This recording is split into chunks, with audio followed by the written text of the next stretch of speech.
Amaravati quantum valley గురించి ప్రపంచమంతా మాట్లాడే రోజు సమీప భవిష్యత్తులో వస్తుందని ముఖ్యమంత్రి చంద్రబాబు అన్నారు. ప్రపంచానికే క్వాంటమ్ కంప్యూటింగ్కి సంబంధించిన పరికరాలను కూడా తయారు చేసేలా క్వాంటమ్ ఎకోసిస్టమ్కు రూపకల్పన చేస్తున్నట్లు తెలిపారు. ఏపీలో space, drone, electronics, medtech park లాంటి ప్రత్యేక క్లస్టర్లు ఉన్నాయని వివరించారు. ఇండియా ఏఐ ఇంపాక్ట్ సమ్మిట్ 2026లో సీఎం చంద్రబాబు పాల్గొన్నారు. ప్రపంచ క్వాంటమ్ ఏఐ రంగాలకు చెందిన దిగ్గజ సంస్థల ప్రతినిధులు సమ్మిట్లో పాల్గొన్నారు. ఐబీఎం సహా ఇతర సంస్థలతో సీఎం సమక్షంలో రాష్ట్ర ప్రభుత్వం ఒప్పందాలు కుదుర్చుకుంది. ఏపీలో క్వాంటమ్ ఏఐ రంగాల్లో నైపుణ్యాభివృద్ధి, మౌలిక వసతుల అభివృద్ధి కల్పించే దిశగా 7 ఒప్పందాలు చేసుకుంది. అమరావతిలోని క్వాంటమ్ వ్యాలీకి జాతీయ, అంతర్జాతీయ స్థాయి గుర్తింపు తెచ్చేలా ఎంఓయూలు జరిగాయి. విద్యార్థులు, యువతకు ఏఐ, క్వాంటమ్ రంగాల్లో శిక్షణపై ఏపీ ప్రభుత్వం దృష్టి సారించింది. ప్రభుత్వ శాఖల్లో ఏఐ, క్వాంటమ్ వినియోగంపై, టెక్నాలజీ ద్వారా ప్రజలకు సేవలను సులభతరం చేయడంపై ఏపీ ప్రభుత్వం ప్రత్యేక దృష్టి పెట్టింది. ఈ 7 ఎంఓయూలు ఏపీలో ఏఐ, క్వాంటమ్ ఎకోసిస్టమ్ పెంపొందించడానికి బాటలు వేయనున్నాయి. క్వాంటమ్ ఏఐలో సెంటర్ ఆఫ్ ఎక్సలెన్స్ ఏర్పాటుకు యుఎన్ఐసిసితో ఒప్పందం చేసుకున్నారు.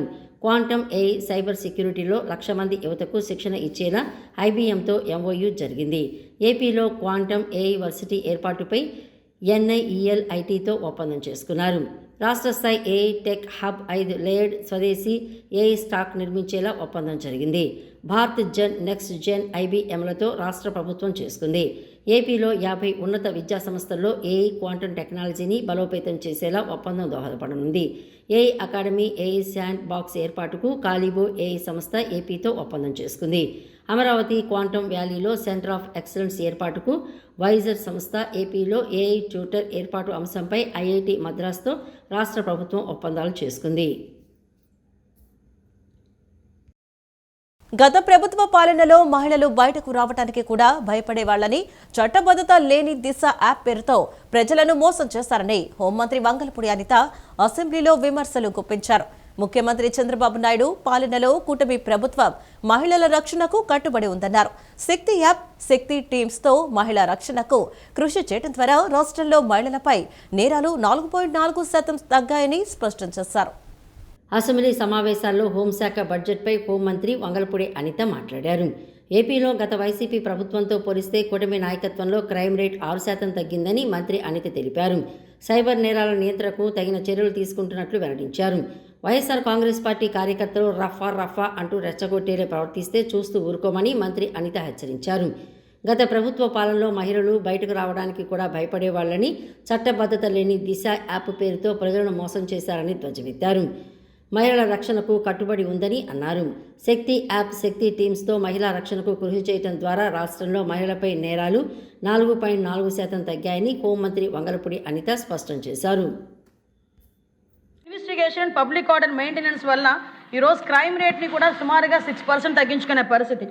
ఓవరాల్గా చూసుకుంటే అధ్యక్ష, ఇప్పుడు బాడీలీ అఫెన్సెస్ కానీ, ప్రాపర్టీ క్రైమ్స్ కానీ, క్రైమ్ అగెన్స్ట్ ఎస్సీ అట్రాసిటీస్ కానీ, ఎకనమిక్ అఫెన్సెస్ కానీ ఇవన్నీ చూసుకుంటే ఒక్క ఎకనమిక్ అఫెన్సెస్ మాత్రమే 4.8% పెరిగింది. కానీ మిగతా అన్ని రేటింగ్ అదే అధ్యక్ష 55% తగ్గింది అధ్యక్ష. బాడీలీ అఫెన్సెస్ 11% తగ్గినాయి.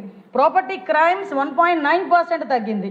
ఈరోజు క్రైమ్ అగెన్స్ట్ ఎస్సీ ఎస్టీస్, నేను ఈ విషయం గురించి చెప్పాలి. ఇంతకు ముందు గవర్నమెంట్లో ఎస్సీ అట్రాసిటీ కేసు అంటే వాళ్ళకు ఒక వెపన్. ఎలాంటి వెపన్ అంటే ఎవరైనా వాళ్ళ మాట వినకపోతే ఒక ఎస్సీ ఎస్టీ అట్రాసిటీ కేసు పెట్టించి వాళ్ళని జైల్లో పంపిస్తే వీళ్ళు శుభ్రంగా ఆనందంగా ఉండేవారు. కానీ ఈరోజు పారదర్శకంగా ఎన్డీఏ గవర్నమెంట్ పనిచేస్తుందని చెప్పడానికి మరొక ఉదాహరణ ఎస్సీ ఎస్టీ అట్రాసిటీ కేసెస్ 25% తగ్గిందని చెప్పడమే మేము పారదర్శకంగా పనిచేస్తున్నామని చెప్పడానికి ఇది ఒక ఉదాహరణగా చెప్పొచ్చు అధ్యక్ష. క్రైమ్ అగైనెస్ట్ ఉమెన్ కూడా 4.4% తగ్గింది అధ్యక్ష. మా నియోజకవర్గం 0. Thank you sir, thank you. దీనివల్ల మెయిన్ అధ్యక్ష, దీనివల్ల ఎందుకు ఇలా తగ్గినాయి అనుకుంటే ఇప్పుడు విజిబుల్ పోలీసింగ్ అధ్యక్ష, invisible policing, at the same time strong surveillances. ఈరోజు సీసీటీవీ కెమెరాస్, ఎవడైనా తప్పు చేస్తే తప్పించుకొని పోదాము అన్న కాన్సెప్ట్నే ఈరోజు తీసేసే పరిస్థితి. ఇందాక మనకి కొన్ని చోట్ల సీసీటీవీ కెమెరాస్, మన ఇప్పుడు కొంతమంది సభ్యులు చెప్పారు కొన్ని చోట్ల సీసీటీవీ కెమెరాస్ గురించి. కానీ మెయిన్ స్ట్రీమ్స్ అన్నీ కూడా సీసీటీవీ కెమెరాస్తో ఆ సర్వేలెన్సెసే కాకుండా ఎక్కడైనా ఓపెన్ డ్రింకింగ్ చేసినా, ఎక్కడైనా ఓపెన్గా మనకి గ్యాంబ్లింగ్ ఆడినా, ఎవరైనా ఈవ్ టీజింగ్ చేసినా, కాలేజీలు అయిపోయిన తర్వాత కూడా ఒక నిఘా వెనక పైన తిరుగుతూనే ఉంటుంది అధ్యక్ష, డ్రోన్ల రూపంలో. కాబట్టి ఈరోజు మేము క్రైమ్ రేట్ని తగ్గించామని చెప్పడానికి మేము బలంగా చెప్పగలుగుతున్నాం. చట్టసభ సాక్షిగా వైకాపా సభ్యులు హిందువుల మనోభావాలు దెబ్బతీశారని శాసనసభ వ్యవహారాల శాఖ మంత్రి పయ్యావుల కేశవ్ ధ్వజమెత్తారు. హిందూ మతాన్ని రెచ్చగొట్టేలా వైకాపా ప్రవర్తించిందని మండిపడ్డారు. హద్దులు దాటి ప్రవర్తించి దేవదేవుడి పట్ల మహాపచారానికి పాల్పడ్డారని విమర్శించారు. ప్రతిపక్ష ఎమ్మెల్సీలు ప్రవర్తించిన తీరు ఎంతో కలచివేసిందని ఆగ్రహం వ్యక్తం చేశారు. హిందూ సమాజానికి క్షమాపణలు చెప్పే వరకు విషయాన్ని వదిలిపెట్టమని హెచ్చరించారు. వెంకటేశ్వర స్వామి పట్ల వైఎస్ఆర్సీపీ పార్టీ విధానమా అని నేను అడుగుతున్నాను. వాళ్ళ పార్టీ ఫిలాసఫీనే ఇదా? It is time the society asks. ఈ సమాజానికి జగన్మోహన్ రెడ్డి గారు సమాధానం చెప్పాల్సినటువంటి అవసరం ఉంది. అవును, వెంకటేశ్వర స్వామి పట్ల మా విధానం ఇదే అని చెప్పాల్సినటువంటి అవసరం ఉంది.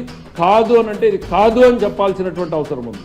దీనికి ఖచ్చితంగా ఒక పార్టీ చేసేటువంటి చర్యలు, ఒక పార్టీ ప్రతినిధులుగా ఒకరో ఇద్దరో చేస్తే అది వ్యక్తులుగా అనుకోవచ్చు. పార్టీ మొత్తంగా లెజిస్లేటివ్ పార్టీ మొత్తంగా మీరు చేసినటువంటి చర్యని పార్టీ ఆదేశాల మేరకు జరిగినటువంటి చర్యగానే భావిస్తారు. అంటే జగన్మోహన్ రెడ్డి గారి ఆదేశాల మేరకు జరిగినట్టుగా చర్యగానే భావించాల్సినటువంటి పరిస్థితి ఉంది. కళ్ళ ముందు వెంకటేశ్వర స్వామి ప్రతిమని లేకపోతే ప్రతిరూపంగా ఉన్నటువంటి ఫోటోని వాళ్ళు ప్రదర్శిస్తూ అపహాస్యం చేస్తున్నటువంటి తీరును చూస్తే అసలు క్షమించరానటువంటి స్పందన, ఒక భావన వచ్చింది. దాంతోనే రియాక్ట్ అయ్యాను తప్ప వేరేది కాదు. ఇది ఖచ్చితంగా దేవుణ్ణి రాజకీయాల కోసం వాడుకోవడంలో పరాకాష్ట. ఎస్, రాజకీయాల్లో మీరు ఎంత దూరమైనా పోవచ్చు, ఏమైనా ఎత్తుగడలేచ్చు, దట్ ఈస్ ఆల్ యాక్సెప్టబుల్. కానీ ప్రత్యక్ష దైవంగా కొలిచేటువంటి వెంకటేశ్వర స్వామిని రాజకీయాల్లోకి రావడము అంటే మీకు, మీ పార్టీకి, మీ పార్టీ అధినాయకుడికి దేవుడి పట్ల ఏ రకమైన ఆలోచన ఉంది అనేటువంటిది ఇవాళ సమాజం ఆలోచించుకోవాల్సినటువంటి అవసరం ఉంది. ఈ రోజు ప్రధానంగా వెంకటేశ్వర స్వామిని గత 2 నెలలుగా 3 నెలలుగా మీరు రాజకీయం కోసం వాడుతూనే ఉన్నారు. చాలా సంయమనంగా ఉంటున్నాం మా సైడ్ నుంచి. ఎందుకు అనంటే ఇది చర్చ స్వామి మీద జరగకూడదు, ఆ నేరస్తుల మీద జరగాలి. ఆ తప్పు చేసినటువంటి నేరస్తులు ఎవరైతే ఉన్నారో వాళ్ళ మీద జరగాలి. వాళ్ళు మీ పార్టీకి చెందినటువంటి వాళ్ళు, కొంతమంది అధికారులు, మీ వైవి సుబ్బారెడ్డి గారు కావచ్చు, ఇంకోరు వాళ్ళ మీద జరగాలి తప్ప స్వామి మీదనో స్వామి ప్రసాదం మీదనో జరగకూడదు అనేటువంటి ఆలోచనతో, సంయమనంతో మేమందరం కూడా ఉంటే ప్రతి రోజు కూడా మీరు రెచ్చగొట్టే రకంగా ప్రవర్తిస్తూ ఈ రోజు మీరు చేసినటువంటి చర్య అనేటువంటిది హిందూ సమాజాన్ని రెచ్చగొట్టేటువంటి చర్యగానే నేను భావిస్తున్నాను. ముఖ్యమంత్రి చంద్రబాబు నాయుడు పర్యవేక్షణలో అమరావతిని ప్రపంచ స్థాయి నగరంగా తీర్చిదిద్దే లక్ష్యంతో నాణ్యతతో కూడిన పనులను నిర్ణీత గడువులుగా పూర్తి చేస్తామని పురపాలక శాఖ మంత్రి నారాయణ పునరుద్ఘాటించారు. నిర్మాణంలో అత్యంత కీలకమైన రాఫ్ట్ ఫౌండేషన్ పనులు పూర్తయితే మిగిలిన భవన నిర్మాణం చాలా వేగంగా కొలిక్కి వస్తుందని మంత్రి ఆశాభావం వ్యక్తం చేశారు. రాజధాని అమరావతి నిర్మాణ పనుల్లో భాగంగా హైకోర్టు భవన నిర్మాణ పనులు శరవేగంగా జరుగుతున్నాయి. శుక్రవారం హైకోర్టు నిర్మాణ ప్రాంగణంలో ఒకేసారి 4 రాఫ్ట్లలో కాంక్రీట్ పనులు మున్సిపల్ శాఖ మంత్రి నారాయణ ప్రారంభించారు. ఈ కార్యక్రమంలో Amaravati development corporation MD Srinivas మరియు ఇతర ఉన్నతాధికారులు పాల్గొన్నారు. మంత్రి నారాయణ మాట్లాడుతూ ఏకదాటిగా 15,000 క్యూబిక్ మీటర్ల కాంక్రీట్ స్లాబ్ పనులను చేపట్టినట్లు చెప్పారు. మొత్తం నిర్మాణంలో 65 క్యూబిక్ మీటర్ల కాంక్రీట్ వినియోగిస్తూ ఉండగా ఇప్పటికే 15,000 క్యూబిక్ మీటర్లు పూర్తయిందన్నారు. మరో 15,000 క్యూబిక్ మీటర్ల పనులు వేగంగా జరుగుతున్నాయని మంత్రి చెప్పారు. ఈ హైకోర్టు భవనాన్ని B+G+8 విధానంలో 50.4 మీటర్ల ఎత్తుతో అత్యంత ప్రతిష్టాత్మకంగా నిర్మిస్తున్నామని వివరించారు. మొత్తం 21 లక్షల చదరపు అడుగుల విస్తీర్ణంలో నిర్మిస్తున్న ఈ భవనంలో 52 కోర్టు హాళ్లు అందుబాటులోకి రానున్నాయి. నిర్మాణంలో అత్యంత కీలకమైన రాఫ్ట్ ఫౌండేషన్ పనులు పూర్తయితే మిగిలిన భవన నిర్మాణం చాలా వేగంగా కొలికి వస్తుందని మంత్రి ఆశాభావం వ్యక్తం చేశారు. రాజధానిలో కేవలం కార్యాలయాలే కాకుండా పాలన సాగించే యంత్రాంగం కోసం నివాసాల నిర్మాణాన్ని కూడా ప్రభుత్వం ప్రాధాన్యతగా తీసుకుందని మంత్రి వివరించారు. అమరావతిలో అధికారులు, ఉద్యోగుల కోసం మొత్తం 4,026 ఇళ్ల నిర్మాణం జరుగుతోందన్నారు. వీటిలో 3,500 ఇళ్లను ఈ ఏడాది మార్చి నెలాఖరు నాటికి పూర్తి చేసి అప్పగిస్తామని హామీ ఇచ్చారు. ముఖ్యంగా ఐఏఎస్ అధికారుల నివాస భవనాలు ఇప్పటికే దాదాపుగా పూర్తి కావచ్చాయని ఆయన పేర్కొన్నారు. ముఖ్యమంత్రి చంద్రబాబు నాయుడు పర్యవేక్షణలో అమరావతిని ప్రపంచ స్థాయి నగరంగా తీర్చిదిద్దే లక్ష్యంతో నాణ్యతతో కూడిన పనులు నిర్ణీత గడువులుగా పూర్తి చేస్తామని మంత్రి నారాయణ పునరుద్ఘాటించారు. హైకోర్టు భవనానికి గ్రాఫ్ ఫౌండేషన్కి 15,000 టన్నుల కాంక్రీట్ని గ్రాఫ్ట్ ఫౌండేషన్ వేసేదానికి ప్లాన్ చేశారు. ఇది మొత్తం ఈ హైకోర్టు భవనానికి 65,000 టన్నుల కాంక్రీట్ రాఫ్ట్ ఫౌండేషన్ వేయాలి. ఆల్రెడీ 15,000 టన్నులు వేశారు. ఇవాళ 15,000 టన్నులు చేస్తున్నారు. ఇది పూర్తి చేయాలంటే 3 రోజులు పూర్తవుతుంది. ఈ విధంగా ఈరోజు ఎందుకంటే దీంట్లో ఈ యొక్క ఐకానిక్ భవన్లో మేజర్ ఏంటంటే ర్యాఫ్ట్ ఫౌండేషనే ఎక్కువ సమయం దానికే పడుతుంది. అది అయిన తర్వాత మిగతా యొక్క వర్క్ ఫాస్ట్గా అవుతుంది. మొత్తం 52 కోర్టు హాల్స్ 21 లక్షల చదరపడుగుల్లో దీన్ని కన్స్ట్రక్ట్ చేస్తున్నాం. బేస్మెంట్ గ్రౌండ్ ప్లస్ 8 ఫ్లోర్లు. It is a iconic building. దీంట్లో ఇది 2027 డిసెంబర్కి 2027 డిసెంబర్ అంటే వచ్చే సంవత్సరం డిసెంబర్కి ఇది పూర్తయ్యే విధంగా యాక్చువల్గా జరుగుతుంది. మేజర్గా ర్యాఫ్ట్ ఫౌండేషన్ కానీ అయిపోతే మిగతా వర్క్ నార్మల్గా ఇది ఫాస్ట్గా అవుతుంది. ఇది 50 మీటర్లు ఎత్తుంటుంది. 50.45 మీటర్ల ఎత్తుండేది. ఒక గ్రౌండ్ ఫ్లోర్ ఏరియా 4.85 lakh. దీనికి ఈరోజు యాక్చువల్గా కాంక్రీటు స్టార్ట్ చేశారు. అమరావతిలో ఏదైతే అధికారుల కోసం 4026 భవనాలు కడుతున్నారో, ఇల్లు హౌసెస్, అపార్ట్మెంట్లు కావచ్చు లేదా ఇండివిజువల్ హౌస్ కావచ్చు, ఎంతో వేగవంతంగా జరుగుతున్నాయి. ఐఏఎస్ సంబంధించిన అపార్ట్మెంట్లు అయితే ఆల్మోస్ట్ అయిపోయినాయి. లోపల కేవలం కబోర్డ్స్ బిగిస్తున్నారు. విద్యార్థి దశలోనే రాష్ట్ర శాసన వ్యవస్థపై చట్టాల పట్ల అవగాహన పెంచుకునేందుకు రాష్ట్ర ప్రభుత్వం వినూత్నంగా ఈ అవకాశాన్ని రాష్ట్ర విద్యార్థులకు అందిస్తోందని గృహ నిర్మాణ, సమాచార, పౌర సంబంధాల శాఖ మంత్రి కొలుసు పార్థసారథి తెలిపారు. విద్యార్థి దశలో అసెంబ్లీ సమావేశాల పట్ల అవగాహన కలిగి ఉంటే భవిష్యత్తులో ఆసక్తి ఉన్నవారు రాజకీయాల్లో ప్రవేశించి ప్రజాసేవ మరింత ఉత్తమంగా చేయడానికి ఉపయోగపడుతుందని స్పష్టం చేశారు. రాష్ట్రంలో గత ప్రభుత్వ హయాం మొత్తం దుష్ట పరిపాలన చేశారని, అలాంటి పరిపాలన మళ్లీ రాకూడదని రాష్ట్ర న్యాయ, మైనారిటీ సంక్షేమ శాఖ మంత్రి ఎన్ఎండి ఫారూక్ అన్నారు. న్యాయ రాజధాని పేరుతో గత ప్రభుత్వం రాయలసీమ ప్రజలను మభ్యపెట్టిందని మంత్రి ఫారూక్ విమర్శించారు. అసెంబ్లీ ప్రశ్నోత్తరాల్లో ఆళ్లగడ్డ శాసనసభ్యురాలు బోమా అఖిలప్రియ మాట్లాడుతూ కర్నూలులో హైకోర్టు బెంచి ఏర్పాటు, న్యాయశాఖలో ఖాళీల భర్తీ, కోర్టు భవనాల నిర్మాణం, మౌలిక సదుపాయాల కల్పన తదితర అంశాలపై అడిగిన ప్రశ్నలకు మంత్రి ఫరూక్ సమాధానం ఇచ్చారు. కర్నూలులో హైకోర్టు బెంచి ఏర్పాటు విషయంపై కూటమి ప్రభుత్వం ఇచ్చిన హామీ మేరకు కేబినెట్ అసెంబ్లీలో తీర్మానించి హైకోర్టు దృష్టికి తీసుకువెళ్లామని రాష్ట్ర న్యాయ, మైనారిటీ శాఖల మంత్రి ఎన్ఎండి ఫరూక్ ప్రశ్నోత్తరాల సమాధానం ఇచ్చారు. గత ఆర్థిక సంవత్సరంలో న్యాయశాఖకు కేటాయించిన బడ్జెట్లో 99.9% నిధులు మొత్తం ఖర్చు చేసినట్లు పేర్కొన్నారు. ప్రస్తుత బడ్జెట్లో అదనంగా 130 కోట్లు కేటాయించామన్నారు. 2014లో రాష్ట్రం విడిపోయాక కర్నూలును రాజధానిగా చేయాలని రాయలసీమ ప్రాంతానికి చెందిన నాయకులంతా అడిగిన విషయాన్ని మంత్రి గుర్తు చేశారు. అయితే అందరికీ సౌలభ్యంగా ఉండేందుకే అమరావతిని రాజధానిగా ఏర్పాటు చేసి కర్నూలులో హైకోర్టు బెంచ్ ఏర్పాటుకు హామీ ఇవ్వడం జరిగిందన్నారు. న్యాయ రాజధాని పేరుతో గత ప్రభుత్వం రాయలసీమ ప్రజలను మభ్యపెట్టిందని మంత్రి ఫరూక్ విమర్శించారు.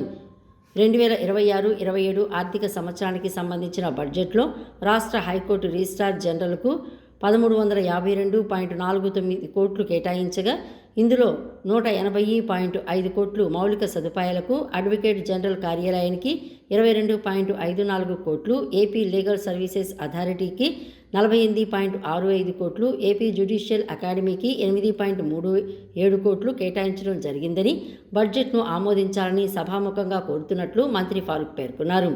న్యాయశాఖలో అభివృద్ధి పనులకు సంబంధించి, ఇతర మౌలిక సదుపాయాల కల్పనకు సంబంధించి అన్ని చర్యలను హైకోర్టు ఆదేశానుసారం ప్రణాళికాబద్ధంగా అమలు చేస్తామని మంత్రి ఫారూక్ ప్రశ్నోత్తరాల సమయంలో వివరించారు.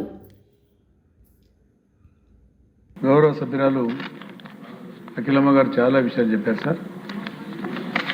జ్యుడిషియరీ గురించి, అదేవిధంగా జ్యుడిషియరీలో చాలా వేకెన్సీస్ ఉన్నాయి, అవన్నీ భర్తీ చేయాలా ఉండే సార్. తమ తెలుసు జ్యుడిషియరీ మేమంతా వేకెంట్ ప్లేసెస్ కానీ ఏదైనా ఉంటే సంపూర్ణంగా హైకోర్టు రిజిస్టర్ గారికి పంపిస్తాం సార్. సంపూర్ణంగా హైకోర్టు జస్టిస్ ఎవరున్నారో వాళ్ళ అనుమతితోనే ఇవి చేస్తూ ఉన్నాం. మొన్ననే ముఖ్యమంత్రి గారు హైకోర్టు జడ్జి గారు అడిగితే చాలా పోస్టులు కూడా ఇచ్చారు సార్. దాదాపుగా మనం ఎవరైతే జ్యుడిషియరీకి ఇచ్చిన డబ్బులు 99.9% కూడా ఖర్చు పెట్టడం జరిగింది సార్. ఈ ఇతర బడ్జెట్లో ఒక 9 పైసా కూడా లేదు సార్. ఈసారి అదనంగా మళ్ళా 130 కోట్ల రూపాయలు కూడా ఇవ్వడం జరిగింది సార్.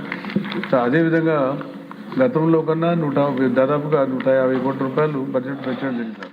రాహుల్ గాంధీ నాయకత్వంలో కాంగ్రెస్ కార్యకర్తలు ఢిల్లీలోని భారత మండపం సమ్మిట్ వేదిక వద్ద చొక్కాలు విప్పి రభస చేయటం ప్రపంచ వేదికపై భారతదేశ ప్రతిష్టను దిగజార్చడానికి ఉద్దేశపూర్వకంగా చేసిన కుట్ర అని BJP chief whip PVN Madhav మండిపడ్డారు. భారత్ అభివృద్ధి చెందుతుంటే ఓర్వలేరా? దేశం గ్లోబల్ టెక్ పవర్ హౌస్ గా ఎదిగేందుకు కృషి చేస్తుంటే కాంగ్రెస్ ప్రవర్తన భారత్ వెనుక పడాలని కోరుకునే శక్తులకు బత్తాసు పలికేలా ఉందన్నారు.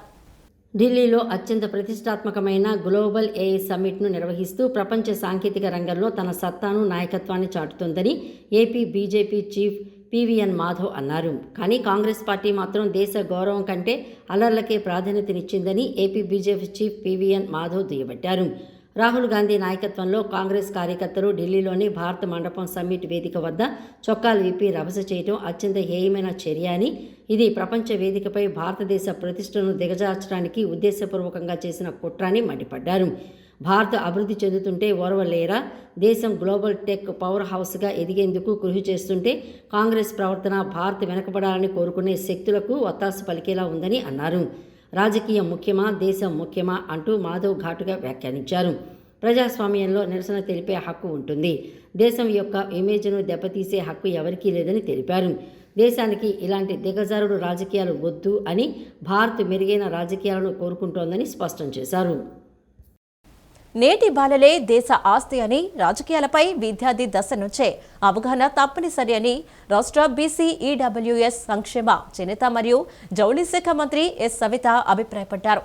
విద్యార్థి దశ నుంచే రాజకీయాలపై అవగాహన పెంచుకోవాలన్నారు. ప్రజాస్వామ్య పరిరక్షణ బాధ్యత రేపటి తరంపై ఉందన్నారు. ఏపీ అసెంబ్లీ సమావేశాలను వీక్షించడానికి వచ్చిన నెల్లూరు జిల్లా గూడూరు శ్రీ చైతన్య పాఠశాల విద్యార్థులను అసెంబ్లీ ఆవరణలో మంత్రి సవిత పలకరించారు. శాసనసభ సమావేశాల నిర్వహణ, ఎమ్మెల్యేలు, మంత్రుల చర్చ గురించి అడిగి తెలుసుకున్నారు. భవిష్యత్తులో ఏం కాదలుచుకున్నారని మంత్రి సవిత ప్రశ్నించగా, పలువురు విద్యార్థులు ఎమ్మెల్యేలు, ఎంపీలుగా ఎన్నికై ప్రజా సమస్యల పరిష్కారానికి కృషి చేస్తామని తెలపడంపై ఆమె ఆనందం వ్యక్తం చేశారు. ఈ సందర్భంగా మంత్రి సవిత మాట్లాడుతూ, దేశ భవిష్యత్తు తరగతి గదిలోనే తయారవుతుందంటానని అన్నారు. నేటి బాలలే రేపటి దేశ భవిష్యత్తు అని తెలియజేశారు. చదువుతో పాటు క్రీడల్లోనూ రాణించాలని సూచించారు. ముఖ్యంగా విద్యార్థి దశ నుంచే రాజకీయాలపై అవగాహన పెంచుకోవాలన్నారు. ప్రజాస్వామ్య పరిరక్షణ బాధ్యత రేపటి తరంపై ఉందన్నారు. రాష్ట్రంలో విద్యాభివృద్ధికి రాష్ట్ర ఐటీ విద్యాశాఖ మంత్రి నారా లోకేష్ నేతృత్వంలో అమలు చేస్తున్న పలు పథకాలను విద్యార్థులకు మంత్రి సవిత వివరించారు. తల్లికి వందనం పథకం ద్వారా 15,000 విద్యామిత్ర కిట్లు అందాయా అని అడగగా అందుకు విద్యార్థులంతా అందినట్లు తెలిపారు. ఈ కార్యక్రమంలో శ్రీ చైతన్య పాఠశాల ఉపాధ్యాయులు తదితరులు పాల్గొన్నారు. గత ప్రభుత్వంలో భారతీయ సిమెంట్కి, సాక్షికి ఎలా దోచిపెట్టారో అందరికీ తెలుసునని టీడీపీ నాయకులు మాదిగాని గురునాథం మండిపడ్డారు. హెరిటేజ్ మీద కావాలనే వైసీపీ వాళ్లు దుష్ప్రచారం చేస్తున్నారని విమర్శించారు. నగరంలోని గురునానక్ కాలనీ విజయవాడ ఎంపీ కేశినేని శివనాథ్ కార్యాలయంలో టీడీపీ నాయకులు గురునాథం విలేకరుల సమావేశాన్ని నిర్వహించారు. గురునాథం మీడియాతో మాట్లాడుతూ, ఆంధ్రప్రదేశ్లో కల్తీ నెయ్యి విషయం దేశం మొత్తం ప్రకంపనలు రేపుతున్నాయని అన్నారు. దొంగే దొంగ అని అరుస్తున్నట్లు ఉంది బొత్స వ్యాఖ్యలు అని పేర్కొన్నారు. ఢిల్లీ హైకోర్టు కల్పించుకొని హెరిటేజ్పై వివాదాలు వద్దు అని మందలించినా సిగ్గు లేకుండా వైసీపీ నేతలు విమర్శలు చేస్తున్నారని ఆగ్రహం వ్యక్తం చేశారు. హెరిటేజ్ కేవలం 4 కోట్లతో ప్రారంభించి ఇప్పుడు సుమారు 4,000 కోట్లతో నిజాయితీగా వ్యాపారాన్ని సాగిస్తోందన్నారు. వైసీపీ అధికారంలో ఉన్నప్పుడు తక్కువ ధరకి బోలేబాబా కంపెనీ నుంచి నెయ్యి కొనుగోలు చేశారని చెప్పారు. గత ప్రభుత్వంలో భారతీయ సిమెంట్కి, సాక్షికి ఎలా దోచిపెట్టారో అందరికీ తెలుసన్నారు. హెరిటేజ్ మీద కావాలనే వైసీపీ వాళ్ళు దుష్ప్రచారం చేస్తున్నారని మండిపడ్డారు. హెరిటేజ్ 9 రాష్ట్రాల్లో అత్యంత నిబద్ధతో ముందుకు తీసుకుని వెళ్తున్నారని చెప్పారు. అన్ని విషయాలు ప్రజలు గమనిస్తున్నారని తెలిపారు. సీఎం చంద్రబాబు మచ్చలేని మహానాయకుడని, రానున్న రోజుల్లో రాష్ట్రంలో వైసీపీ కనుమరుగవుతుందని మాదిగాని గురునాథం స్పష్టం చేశారు. ఒక్కసారి బొత్స గారు మీకు వార్తల్లో మాధ్యమాల్లో ఉండటం కోసం ఈ విధంగా బురద జల్లుతున్నారు. ఎంత బురద జల్లినా మేము కడుక్కోవటానికి సిద్ధంగా ఉన్నాం. చంద్రబాబు నాయుడు గారు మచ్చలేనటువంటి మహానుభావుడు. మీకులాగా రాత్రింబగళ్ళు ఎట్లా పడితే అట్లా ప్రైవేటు సైన్యాన్ని తయారు చేసుకొని రఫా అంటే తిరిగేటువంటి బ్యాచ్ కాదు. ఎప్పుడు కూడా ఎవరైనా నిబద్ధతతో ఉండాలా. రాబోయే రోజుల్లో మీరు చేసేటువంటి రౌడీ దందాలు మొత్తం కూడా క్లోజ్ చేసుకోవాలా. దీంట్లో సుబ్బారెడ్డి గారి యొక్క పాత్ర గణనీయంగా ఉందని కూడా స్పష్టంగా చెప్పారు. ఆయన వాళ్ళ పిఏకి సంబంధించినటువంటి అంశాలు కూడా దీంట్లో స్పష్టంగా కనపడతా ఉన్నాయి. వీళ్ళందరూ కూడా చట్టం తన పని తాను చేసుకొని పోయి బోన్లోకి పోవటం ఖాయం, వాళ్ళకి జైలు శిక్ష పట్టడం ఖాయం కూడా ఈ సందర్భంగా తెలియజేస్తూ చంద్రబాబు గారు లాంటి పారదర్శక కలిగినటువంటి గవర్నమెంట్ ఎప్పుడు కూడా ఎక్కడ కూడా ఉండదని కూడా సందర్భంగా తెలియజేస్తా ఉన్నాం. విద్యార్థుల్లో దాగి ఉన్న సృజనాత్మకతను వెలికితీసేందుకు సుప్రజ్ఞ 2026 2 రోజుల సాంకేతిక సాంస్కృతిక కార్యక్రమాలను నిర్వహిస్తున్నామని సివిల్ ఇంజనీరింగ్ విభాగాధిపతి మల్లికార్జున తెలిపారు.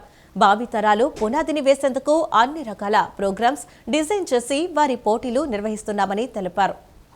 నగరంలోని సిద్ధార్థ యూనివర్సిటీ ఇంజనీరింగ్ కళాశాల సివిల్ ఇంజనీరింగ్ విభాగం ఆధ్వర్యంలో సుప్రజ్ఞ 2026 సాంకేతిక సాంస్కృతిక కార్యక్రమాన్ని అట్టహాసంగా నిర్వహిస్తున్నారు. ఈ కార్యక్రమానికి ముఖ్య అతిథులుగా గ్వాలియర్ ట్రిపుల్ మాజీ director IIT Deshmukh, dynamic whole land air space GM PS Suresh, Microsoft director Sipra చప్రాలు పాల్గొన్నారు. 2 రోజుల పాటు జరిగే ఈ కార్యక్రమాలకు దాదాపు 100 యూనివర్సిటీలు, కళాశాలల నుంచి సుమారు 2000 మంది విద్యార్థులు పాల్గొంటున్నారు. సివిల్ ఇంజనీరింగ్ విభాగాధిపతి మల్లికార్జున మీడియాతో మాట్లాడుతూ విద్యార్థుల్లో దాగి ఉన్న సృజనాత్మకతను వెలికితీసేందుకు సుప్రజ్ఞ 2026 2 రోజుల సాంకేతిక సాంస్కృతిక కార్యక్రమాలు నిర్వహిస్తున్నామని తెలిపారు.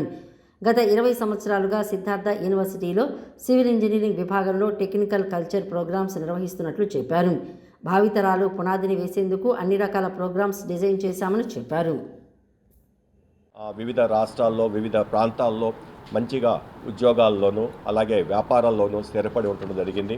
అనేక మంది, కొంతమంది ఐఏఎస్ ఆఫీసర్స్, ఐపీఎస్ ఆఫీసర్స్ ఇలా చాలామంది ఉండడం జరిగింది. వారిని కూడా ఇన్వైట్ చేయడం జరిగింది. అది ఎంతవరకు వస్తారో కొంతమంది రావడానికి మన ఇష్టత చూపించడం జరిగింది.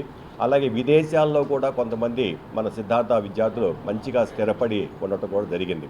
ఈ విధంగా మనకు చాలా గర్వకారణంగా ఉంది. ఈ సమయంలో మేము గోల్డెన్ జూబిలీ సెలబ్రేషన్ సమయంలో మేమందరం ఉండటం, ఈ అకాడమీ యూనియన్ దీంట్లో ఉండటం అనేది మాకు చాలా గర్వకారణంగా చాలా బాగుంది, చాలా సంతోషంగా కూడా ఉంది. మేమందరం కూడా ఉత్సాహంగా, సంతోషంగా ఈ కార్యక్రమాలు పాల్గొని ఈ కార్యక్రమాన్ని విజయవంతం చేయడానికి ప్రతి నిమిషం కూడా ప్రయత్నం చేయడం జరుగుతుంది. ఇక్కడ చదివి పూర్వ విద్యార్థులు మంచి పొజిషన్లో ఇలిస్ట్రేటెడ్ అల్యూమినియస్ అందరికి కూడా సన్మానం జరుగుతుంది. అట్లాగే 2 రోజుల ప్రోగ్రామ్ని ఇప్పటికే ఆల్రెడీ చాలామంది రిజిస్ట్రేషన్ అయ్యి ఉన్నారు. రేపు కూడా రిజిస్ట్రేషన్ ఓపెన్గా ఉంటుంది. ఎవరైనా ఇప్పటివరకు రాని వాళ్ళు వచ్చి పూర్వ విద్యార్థి ఎవరైనా రావచ్చు, ఇక్కడ వచ్చి జాయిన్ అవ్వచ్చు. అందరికీ స్వాగతం, సుస్వాగతం. దేశ విదేశాల్లో ఉన్న అందరూ కూడా ఇప్పటికే చాలామందికి తెలుసు. ఇది అక్టోబర్ నుంచి 4 నెలల నుంచి ఈ యొక్క ప్రచారం చేస్తున్నాం, ఇక్కడ జరుగుతుందని చెప్పి ఆల్రెడీ చాలామంది వచ్చున్నారు, విదేశాల నుంచి కూడా వచ్చున్నారు. వారు కూడా రేపు ఎల్లుండి పాల్గొంటారు.